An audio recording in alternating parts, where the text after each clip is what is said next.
السلام علیکم to all of you. آج ہم ڈرامہ سٹارٹ کرتے ہیں اس کی سمری دا سی کی، جو کہ ایڈورڈ بورڈ نے لکھا تھا. دا سی رات کے وقت ایک شدید قسم کے سی اسٹارم سے شروع ہوتا ہے، سمندری طوفان سے شروع ہوتا ہے. ویلے کارسن اور کولن نامی دو نوجوان ہیں جو اس طوفان میں ایڈونچر دکھانے کے لیے اپنی کشتی لے کر سمندر پر گئے تھے، لیکن اسی دوران میں طوفان بہت شدید ہو گیا اور ان کی کشتی ساحل سے دور سمندر میں الٹ گئی اور کولن طوفانی لہروں میں کہیں غائب ہو گیا. ولی نے اپنے دوست کولن کو بچانے کی پوری کوشش کی، لیکن اندھیرے میں وہ اسے نظر نہیں آ رہا تھا. اچانک ولی کی نظر ساحل پر ایونز نامی ایک آدمی پر پڑتی ہے. یہ آدمی بوڑھا ہے اور کافی ڈرنک کرتا ہے اور ساحل پر ہی ایک جھونپڑی میں رہتا ہے اور ہر وقت بے معنی سے گانے گاتا رہتا ہے جن کی کسی کو کچھ بھی سمجھ نہیں آتی ہے. ولی اسے مدد کے لیے بلاتا ہے، لیکن وہ اس کے کسی کام نہیں آتا اور چند بے معنی جملے بولتا رہتا ہے. وہاں پر پھر ہیچ نامی ایک اور آدمی بھی ہاتھ میں ٹارچ لیے نظر آتا ہے. یہ آدمی اپنے پیشے کے لحاظ سے تو ایک ڈریپر ہے، لیکن پارٹ ٹائم میں وہ ایز اے ساحل گارڈ کے طور پر بھی کام کرتا ہے. ہیچ کے ذہن میں یہ بات سمائی ہوئی ہے کہ اکثر دوسرے پلینٹس کی جو مخلوق ہے وہ اس دنیا میں آتی ہے اور ولی جیسے اپنے ہیومن ایجنٹس کے ذریعے اس قصبے کے لوگوں کو غلام بنانے کی کوشش کرتی رہتی ہے. ہیچ کو یہ بھی یقین ہے کہ خلائی جو مخلوق ہے وہ اپنے خفیہ مقاصد کے لیے سمندروں میں مصنوعی طوفان کر دیتی ہے اور یہ خلائی مخلوق آہستہ آہستہ انسانوں کا دماغ بھی تبدیل کرتی ہے. ولی مدد کے لیے ہیچ کو چیخ چیخ کر پکارتا ہے، لیکن وہ ولی کو خلائی مخلوق کا ایجنٹ سمجھتے ہوئے اسے باتیں سناتا ہے اور اسے دھمکی دیتا ہے کہ وہ اپنی دنیا میں واپس چلا جائے، اور اس کا نتیجہ یہ نکلتا ہے کہ کولن ڈوب جاتا ہے اور ولی شدید مایوسی کے عالم میں قصبے میں واپس چلا جاتا ہے. کولن جس کی ڈیتھ ہو چکی ہے، اس کی انگیجمنٹ ہوئی تھی روز جونز نامی ایک لڑکی سے. بعد میں وہ ولی کی ڈیتھ کا کولن کی ڈیتھ کا اس کو کافی دکھ ہوتا ہے اور وہ کافی خود کو غم کی ماری ہوئی جو روز ہے، ولی اس کو پسند کرنے لگ جاتا ہے. پھر مسز ریفی اور مسز ٹائل ہاؤس کچھ خریدنے کے لیے اس ڈریپر کی شاپ پر جاتی ہیں جو کہ ہیچ ہوتا ہے. مسز ریفی نیلے رنگ میں ایک پردہ خریدنا چاہتی ہے، لیکن ہیچ کے پاس وہ کپڑا نہیں ہے. وہ اسے دکان میں ہی موجود کوئی کپڑا خریدنے کی ترغیب دیتا ہے. وہ کہتا ہے کہ وہ یہ کپڑا خرید سکتی ہے، لیکن وہ بے رخی سے اس دکان میں موجود سب دوسری چیزوں کو رد کر دیتی ہے، وہ نہیں خریدتی ہے. پھر کیٹلاگ میں سے پردوں کا ایک کپڑا پسند آ جاتا ہے اور وہ کہتی ہے کہ اسے 162 گز یہ کپڑا دے دیا جائے، جو کہ 2 ہفتوں میں آ سکتا ہے. مطلب وہ یہ کہتی ہے کہ وہ اس کپڑے کا آرڈر دے دیتی ہے اور جب یہ کپڑا آ جائے تو وہ پھر اس کو دے دیا جائے. ہیچ مسز ریفی کا یہ آرڈر قبول کرتے ہوئے کچھ پریشان ہے، کیونکہ پچھلی بار جب مسز ریفی نے اسے کشنز منگوانے کا آرڈر دیا تھا بعد میں وہ مکر گئی تھی اور اس نے ان کی طرف آنکھ اٹھا کر بھی نہ دیکھا تھا. ظاہر ہے پھر ڈریپر کو اس کا جب آرڈر دیا جائے اور پھر وہ آرڈر سے گاہک ہے وہ کسٹمر مکر جائے تو سارا نقصان ہے وہ ڈریپر کو ہی برداشت کرنا پڑتا ہے، اس لیے وہ ہیچ پریشان تھا. ولی بھی ہیچ کی دکان میں آ جاتا ہے اور مسز ریفی اسے پیشکش کرتی ہے کہ ولی جب تک اس قصبے میں ہے مسز ریفی کے مکان میں رہ سکتا ہے، اور وہ اس سے کولن کی موت کے واقعے کی تفصیلات بھی پوچھتی ہے. تو وہ بتاتا ہے کہ سی اسٹروم میں شدت آ جانے کی وجہ سے ان کی کشتی الٹ گئی تھی. اس کے بعد مسز ریفی ولی کو ساتھ لے کر گھر چلی جاتی ہے. مسز ٹائل ہاؤس کو وہیں چھوڑ جاتی ہے کیونکہ اس کا خچر 3 لوگوں کا بوجھ کھینچ کر نہیں لے جا سکتا. اس کے جانے سے پہلے مسز ٹائل ہاؤس ہیچ سے پوچھتی ہے کہ پچھلی رات ساحل پر کس گارڈ کی ڈیوٹی تھی. جب وہ بتاتا ہے کہ پچھلی رات تو وہ ڈیوٹی پر تھا، لیکن طوفان اتنا خوفناک تھا کہ آنکھوں سے کچھ بھی نظر نہیں آتا تھا، تو وہ اسے یاد دلاتی ہے کہ قصبے کے لوگ سمندری طوفان پر نظر رکھنے کے لیے اسے 10 شلنگ سالانہ ادا کرتے ہیں. وہ کس لیے کرتے ہیں؟ وہ لوگوں کو بتا نہیں سکتا کہ سمندری طوفان آنے والا ہے تو وہ نہ لے کر جائیں اپنی کشتیاں. لیکن ہیچ کے دماغ میں یہی بات سمائے ہوئے ہے کہ کشتی کو قدرتی سمندری طوفان سے نہیں ڈبویا، بلکہ یہ ایک مصنوعی تھا جسے دوسرے پلینٹ سے آئی ہوئی مخلوق نے پیدا کیا تھا، اور وہ ہماری زمین پر چلے آتے ہیں کیونکہ ان کی اپنی دنیا تباہی کے خطرے سے دوچار ہے. اور ہیچ کو یہ یقین ہے کہ جو وہ خلائی مخلوق ہے وہ اس قصبے پر قبضہ کرنے کے لیے یہاں آتی ہے، کیونکہ انہیں معلوم ہے کہ اس قصبے میں نہ تو کوئی لیڈرشپ ہے، نہ ہی اس کو چلانے کا کوئی نظام ہے اور نہ ہی یہاں کوئی ڈسپلن ہے۔ پھر وہ بتاتا ہے کہ اس کی طرف سے کولن کو بچانے کی کوشش میں مدد نہ کرنے کی ایک خاص وجہ یہی تھی کہ اسے معلوم تھا کہ جو انسانوں کو مصیبت میں پھنسے ہوئے جو بحری جہاز نظر آتے ہیں وہ دراصل خلائی مخلوق کی اس دنیا میں خفیہ آمد ہوتی ہے، اس لیے ہمیں ان کی مدد نہیں کرنی چاہیے بلکہ ہمیں تو آگے بڑھ کر انہیں دور دھکیل دینا چاہیے اور انہیں ڈبو کر مار دینا چاہیے۔ جی یہ سب ہمارے عقل مند ہیچ کی عقل مندی تھی۔ ایمنز جو کہ ایک بوڑھا شخص ساحل پر ایک جھونپڑے میں رہتا ہے، ولی اس کے پاس جاتا ہے تاکہ وہ اپنے ایکسپیرینس سے بتا سکے کہ سمندر کولن کی ڈیڈ باڈی کب باہر پھینکے گا۔ تو پھر لمبی گفتگو کے بعد جب ولی کولن سے کہتا ہے کہ اگر ایونز شدید طوفان کے وقت شراب کے نشے میں نہ ہوتا، ہو سکتا ہے کولن کی جان بچائی جاتی۔ جو ولی ہے وہ کولن کی ڈیڈ باڈی سے اپنے خیالوں میں ہی بات کر رہا ہے۔ پھر ان دونوں سے ایونز اور ولی سے دور کافی فاصلے پر ہیچ ہولرکٹ کے ساتھ ساحل پر آتا ہے تاکہ کولن کی لاش ڈھونڈی جا سکے۔ وہ ہولرکٹ کو ہدایت دیتا ہے کہ جو ہی کولن کی لاش ملے اسے جلد از جلد دفن کر دے۔ جب ہیچ وہاں سے چلا جاتا ہے تو ہیچ کا جو وفادار ساتھی ہے وہی ہولرکٹ ہونے کی وجہ سے وہ ولی اور ایمنز کے قریب آ جاتا ہے تاکہ وہ ان کی باتوں اور حرکتوں کی جاسوسی کر سکے۔ پھر یہ جو پلے ڈرامہ سی کے اندر بھی ایک ڈرامہ ہے، یہ جو ساحلی گارڈز کی تنخواہ ان کو جو پے کرنے کے لیے فنڈ جمع کیے جاتے ہیں ان کے لیے مسز ریفی ہر سال ایک سٹیج ڈرامے کا انتظام کرتی ہے اور اس کو ڈائریکٹ بھی خود ہی کرتی ہے، اور اس سال جو ڈرامہ پیش کیا جانے والا ہے وہ اوریفس اینڈ یوریڈائس ہے، جو کہ قدیم گریک فکشن داستانوں میں سے لیا گیا ہے۔ مسز ریفی کے گھر میں مسز ٹائل ہاؤس، میفن وے، جلی، وکر اور دوسرے ڈرامے کی اس ڈرامے کے لوگ ہیں وہ رہائش کر رہے ہیں۔ روز جونز جو بہت سی اداس سی لگتی ہے وہ کمرے میں داخل ہوتی ہے۔ مسز ریفی سے کہتی ہے کہ وہ اپنے کمرے میں جا کر آرام کرے لیکن وہ وہیں بیٹھ جاتی ہے۔ ولی مسز ریفی سے ملاقات کے لیے جب اس کے گھر آتا ہے تو اس وقت بھی ڈرامے کی ریہرسل چل رہی ہوتی ہے۔ تھوڑی دیر بعد جب دور سے فوجی توپ خانے کے مرکز سے وہ جو ایکسرسائز کرتے ہیں توپیں چلنے کی آواز سنائی دیتی ہے تو مسز ریفی ریہرسل روک دیتی ہے کیونکہ اس کے مطابق وہ توپوں کی آواز کے درمیان ڈرامے کی ریہرسل نہیں کر سکتے۔ روز ولی کے پاس آ کر باتیں کرنے لگ جاتی ہے تو وہ بتاتا ہے کہ اس کی کولن کے ساتھ گہری دوستی تھی۔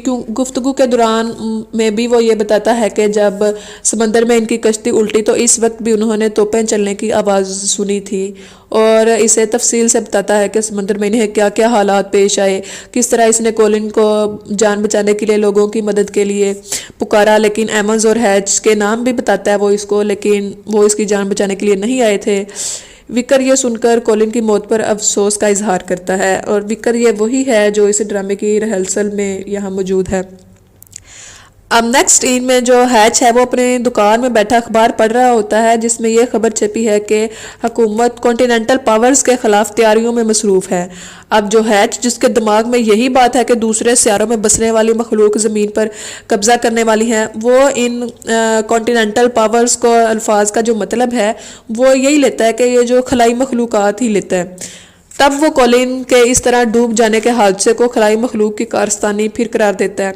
اسی سلسلے میں اب وہ عجیب سی ایک سٹوری بنا لیتا ہے کہ جو خلائی مخلوق نہیں چاہتی کہ زمین پر انسانوں کی تعداد زیادہ ہو، اسی لیے انہوں نے کولن کو اس کی روز کے ساتھ شادی سے پہلے ہی ڈبو کر مار دیا، کیونکہ ان کی شادی ہوتی پھر ان کے بچے پیدا ہوتے تو پھر اس سے انسانوں کی تعداد بڑھ جاتی۔ ان کا خیال ہے کہ انسانوں کی تعداد جتنی کم ہوگی اتنی ہی آسانی سے ان پر قابو پایا جا سکتا ہے، اور وہ ایک اور کہانی بنا لیتا ہے کہ جی خلائی مخلوق ہے وہ انسانوں کو پکڑ کر ان کے دماغ نکال لیتی ہے اور ان کی جگہ خلائی جہازوں میں جو لایا گیا کوئی مصنوعی سا مواد ہے وہ بھر دیتی ہے۔ اسی دوران میں جو مسز ریفی اور مسز ٹائل ہاؤس پھر ہیچ کے دکان میں انٹر ہوتی ہیں۔ ہیچ مسز ریفی کو ویلکم کرتا ہے اور اسے بتاتا ہے کہ جن پردوں کے لیے اس نے آرڈر دیا تھا وہ کپڑا آ گیا ہے۔ لیکن اب جو ہے مسز ریفی وہ اس ٹاپک کو بالکل نہیں دیکھتی، نظر انداز کر دیتی ہے، اور ساحل پر ہونے والے جو واقعہ تھا اس سے پوچھ گچھ کرتی ہے، اور کہتی ہے کہ جب ولی اسے کولن کی جان بچانے کے لیے مدد کے لیے پکار رہا تھا تو اس نے اس کی مدد کیوں نہیں کی۔ اب جو ہیچ کچھ نہیں بولتا۔ مسز ریفی سے وہ کپڑا خریدنے سے انکار کر دیتی ہے۔ مسٹر ہیچ، تمہیں یہ توقع نہیں کرنی چاہیے کہ میں ایک ایسے تاجر سے سامان خرید کر اس کی سرپرستی کروں گی جو بطور ساحل اپنے فرض سے غافل ہوا ساحل گارڈ۔ اب مسز ریفی کی جو یہ بات ہے وہ یہ ظاہر کرتی ہے کہ وہ ایک دوسرے جو قصبے کے لوگ ہیں ان پر ایک قسم کی حکومت چلا رہی ہے۔ ہیچ ولی کو جھوٹا قرار دے کر اپنا ڈیفینس کرنے کی کوشش کرتا ہے، خود کو ڈیفینڈ کرتا ہے، لیکن مسز ریفی اس کی بات کا یقین بالکل نہیں کرتی، کیونکہ اس نے اپنا سارا جو سرمایہ ہے اس کپڑا درآمد کرنے پر لگا دیا تھا، اور وہ یہ کہہ کر انکار کر دیتی ہے کہ اس نے یہ ہیچ سے کپڑا خریدا ہوا بالکل بھی اپنے گھر میں نہیں لگائے گی، کیونکہ اس سے کولن کی بھی ڈیتھ کی یاد آتی رہے گی۔ ہیچ اس سے پھر کہتا ہے کہ جو میرا نام ہے، جو میری اچھی ریپوٹیشن ہے، اور وہ پوری زندگی کی جو میں نے کمائی کی ہے وہ ساری اسی پر لگی ہے، اب میں تو بہت بڑی تباہی کے دہانے پہ کھڑا ہوں اگر وہ اس نے کپڑا نہیں خریدا۔ لیکن وہ مسز ریفی ہے جو وہ اس کی ایک نہیں سنتی اور چلی جاتی ہے۔ پھر ہیچ سوچتا ہے کہ مسز ریفی کو تو یہ کپڑا خریدنا ہی ہوگا، کیونکہ اس نے اس کا آرڈر دیا ہے۔ وہ اس کے آرڈر کے مطابق کپڑے کے 3 گز کے جو ٹکڑے کاٹنے کا فیصلہ کرتا ہے۔ جب وہ اس پر کام کر رہا ہوتا ہے تو ہولر کٹ اس کی دکان میں داخل ہوتا ہے اور ہیچ کو بتاتا ہے کہ مسز ریفی ایک مرتبہ پھر اس کی دکان کی طرف آ رہی ہے۔ وہ دکان میں آ کر ایک مرتبہ پھر ہیچ کو برا بلا کہنے لگ جاتی ہے اور بتاتی ہے کہ وہ ہیچ کی جو اس سرگرمیوں کے بارے میں قصبے کے جو کانسٹیبل اور ڈاکٹر کو بتانے جا رہی ہے۔ ہیچ جو ہے اس کی شکل رونے والی ہو جاتی ہے، لیکن وہ مسز ریفی کی بات کو بالکل نظر انداز کر دیتا ہے اور اسے کہتا ہے کہ جس کپڑے کا اس نے آرڈر دیا تھا وہ اس کو پردوں کے سائز کے مطابق کاٹ رہا ہے اور اسے یہ کپڑا خریدنا ہی ہوگا۔ مسز ریفی اس سے غصے سے کہتی ہے کہ اس طرح کر کے وہ سارا اپنا خود کا ہی نقصان کرے گا، کیونکہ چھوٹے چھوٹے ٹکڑوں میں کٹا ہوا کپڑا تو کوئی بھی شخص نہیں خریدے گا۔ جب وہ جانے لگتی ہے تو ہیچ اس کے اور دروازے کے درمیان کھڑا ہو کر اس کا پرس ایک طرف کھینچنے لگتا ہے اور اسے کہتا ہے کہ کپڑے کی جو پیمنٹ ہے وہ دے کے جائے اسے۔ وہ پرس لینے کے لیے کھینچاتا نہیں کرتا ہے اور مایوسی کے عالم میں کینچی اٹھا کر مسز ریفی کا بازو زخمی کر دیتا ہے اور قصبے سے ساحل کی طرف دوڑ جاتا ہے۔ یہ سب کچھ دیکھ کر مسز ٹائل ہوس کرسی پر گر کر بے ہوش ہو جاتی ہے۔ مسز ریفی دکان میں سے ایک کپڑے کا ٹکڑا لے کر اپنا زخم کور کر لیتی ہے اور اس معاملے کی اطلاع دینے کے لیے کانسٹیبل کے پاس چلی جاتی ہے۔ پھر کچھ ٹائم گزرنے کے بعد کولن کی ڈیڈ باڈی ساحل پر پڑی ملتی ہے، جس کا پچھلا حصہ ہے جو وہ پانی میں اور اوپر والا حصہ کنارے پر ہوتا ہے۔ اس کا چہرہ دکھائی نہیں دیتا کیونکہ جسم کا اوپر والا حصہ اس کی الٹی جیکٹ میں چھپا ہوتا ہے۔ روز ولی سے پوچھتی ہے کہ بھئی اس کا چہرہ کیوں نہیں دکھائی دے رہا، تو وہ اس کو بتاتا ہے کہ وہ مرنے سے پہلے جیکٹ اتارنے کی کوشش کر رہا تھا۔ پھر روز اسے ولی سے پوچھتی ہے کہ بھئی مرنے سے پہلے کولن نے اس سے کیا باتیں کی تھی، تو وہ پھر ولی اس کو بتاتا ہے کہ کولن کو ہر وقت یہی خوف لگا رہتا تھا کہ روز اس سے محبت نہیں کرتی ہے، وہ اس سے پیار نہیں کرتی، لیکن اس کو کسی چیز کا خوف نہیں تھا۔ وہ اس سے کولن جو ہے روز سے شادی بھی کرنے والا تھا، لیکن پھر بھی اس کو یہی ڈر تھا کہ روز اس کو چھوڑ کر چلی جائے گی۔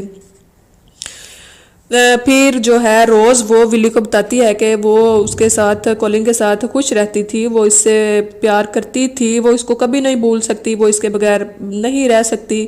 پھر ولی اسے یہ کہتا ہے کہ اگر وہ زندگی کا بہت قریب سے جائزہ لے تو یہ بالکل ناقابل برداشت محسوس ہوگی، اور پھر وہ اسے مشورہ دیتا ہے کہ زندہ رہنے کے لیے اسے ہمت کرنی چاہیے۔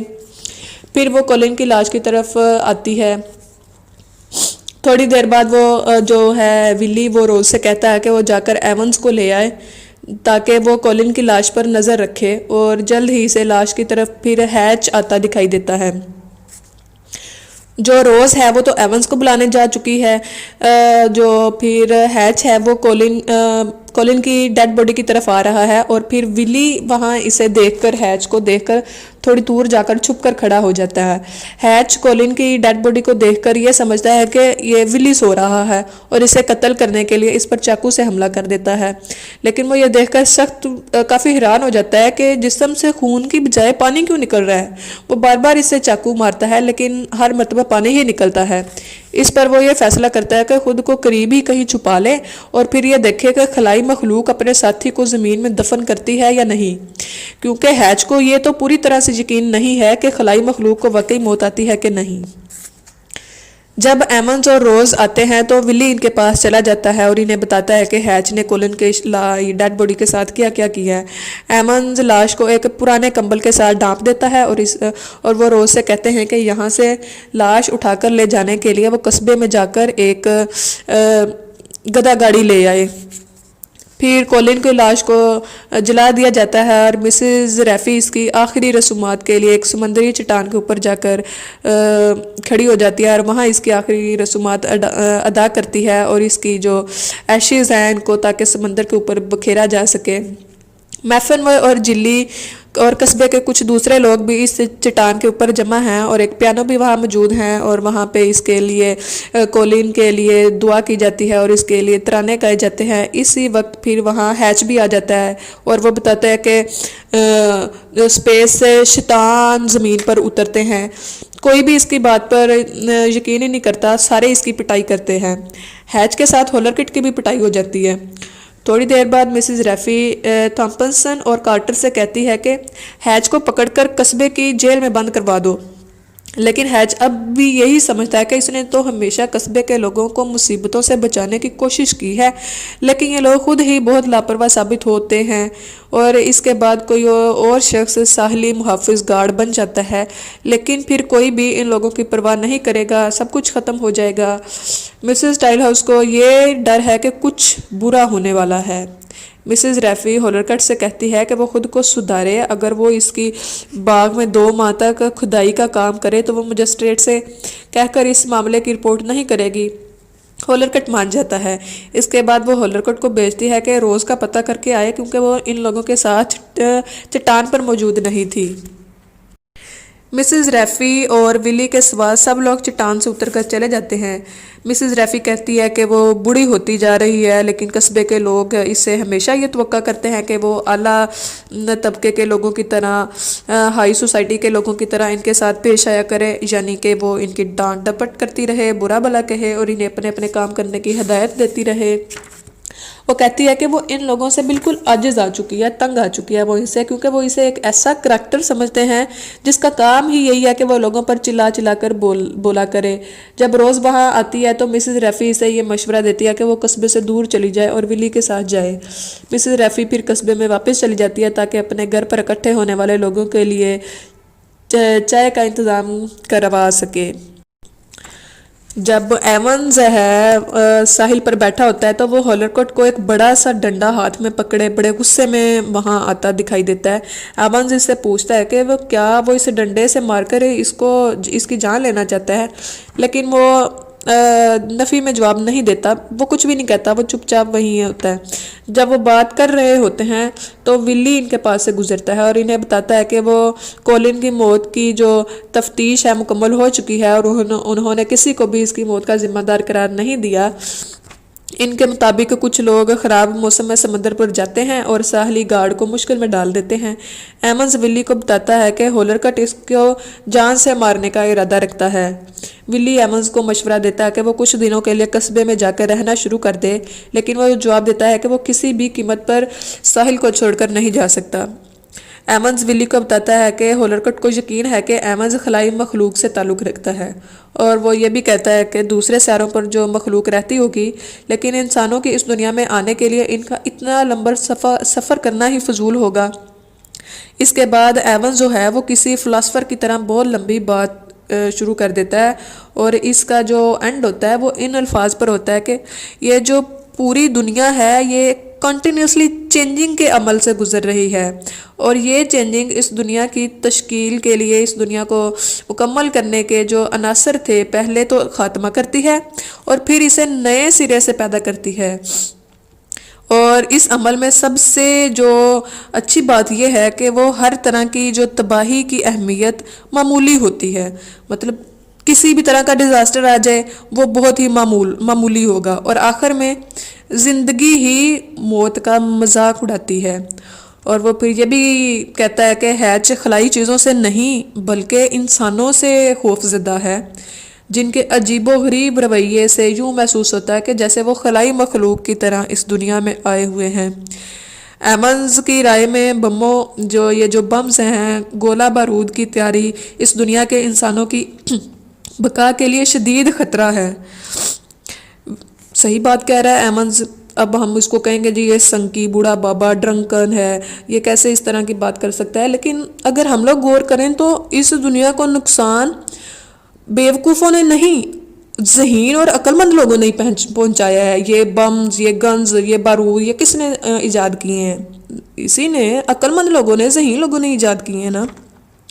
پھر جو ایمنز پوچھتا ہے کہ کیا اسے ولی کو وہ پوچھتا ہے کہ کیا اسے خود اس قصبے میں ٹھہرے رہنا چاہیے یا خوب محنت کر کے جہاں کا میئر بن جانا چاہیے، لیکن ایمنز اسے یہاں سے دور چلے جانے کا مشورہ دیتا ہے۔ وہ جہاں بھی جائے اسے امید کا دامن ہاتھ سے نہیں چھوڑنا چاہیے اور اسے اس دنیا کو بدلنے کی پوری کوشش کرنی چاہیے۔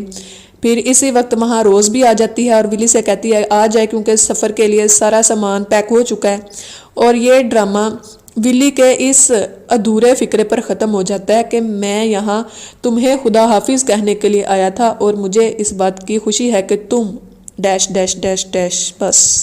اور پھر اس سٹوری کا اینڈ جو لسنر کی طرف پھینک دیا جاتا ہے کہ وہ خود ہی فیصلہ کر سکے کہ ولی کی قسمت کیسی ہوگی۔ وہ یہی ازوم کیا جا سکتا ہے کہ روز ولی کے ساتھ سفر کرے گی اور اس کی لائف پارٹنر بھی بن جائے گی، بس یہی اس کہانی کا اینڈ ہے۔ باقی آپ کو کیسا لگا یہ مجھے کمنٹ سیکشن میں بتائیں، اور سمجھ نہیں آئی تو ایک دفعہ دوبارہ دیکھ لیں، پھر بھی سمجھ نہیں آئی تو مجھ سے پوچھ لیں۔ اب اجازت دیں، اللہ حافظ، بائے بائے، ٹاٹا۔ سوری سبسکرائب کرنا مت بھولیں۔ اللہ حافظ۔